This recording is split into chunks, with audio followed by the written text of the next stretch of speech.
জীবনে কিছু মানুষের সাথে আমাদের কোনো নামের সম্পর্ক থাকে না, নামহীন সম্পর্কে তাই অধিকার খাটানো যায় না।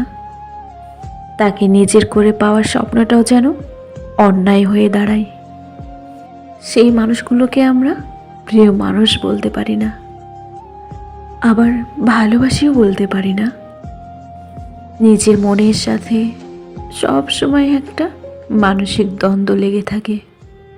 বারবার মনে প্রশ্ন জাগে, পরক্ষণে আবার অসহায়ের মতো মন বলে ওঠে, তাকে না ভেবেও যে পারছি না।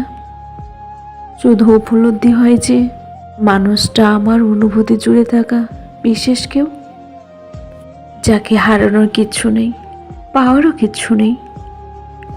এর জন্যই হয়তো কেউ একজন সুন্দর করে বলেছেন, আমাদের প্রেম হয়নি, হবেও না।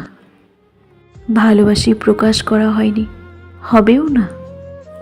আপনি না হয় আমার জীবনে কেউ না হয়ে এসে কেউ না হয়েই রইলেন।